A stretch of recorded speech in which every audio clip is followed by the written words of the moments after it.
उपस्थित झालेल्या सर्व पत्रकार बंधूंचं मी सर्वप्रथम स्वागत करतो। पत्रकारांच्या विविध समस्यांना वाचा फोडण्यासाठी व्हॉइस ऑफ मीडियाच्या माध्यमातून अनेकदा विविध आंदोलनं झाली।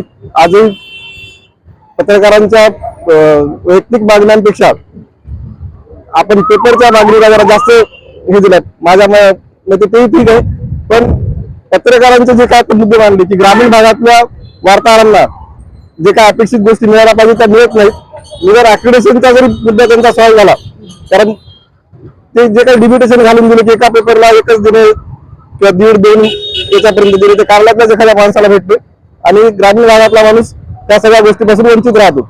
जर या सुविधा पत्रकारांना मिळाल्या तर कदाचित त्यांना थोडासा दिलासा मिळेल, असं काय फार त्याच्यातून काही मिळणार नाही। आणि सगळ्या पेपरचा आत्मा आहे ग्रामीण वार्ताहर आहेत।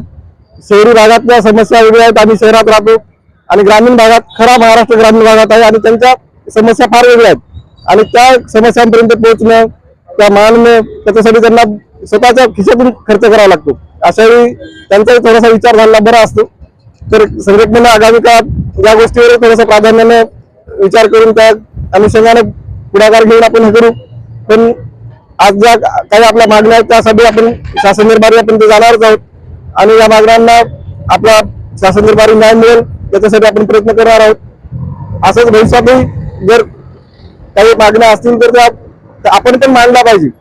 हे मुद्दे आमचे आले पाहिजे। जे ग्रामीण पत्रकारांनी प्रकर्षाने राज्य कार्यकारिणीच्या, जिल्हा कार्यकारिणीच्या निदर्शनास आणून दिलं पाहिजे, तर त्या पुढे जातील। कारण समस्या स्वतःहून किंवा असं होणार नाही, कोणी मानणार नाही।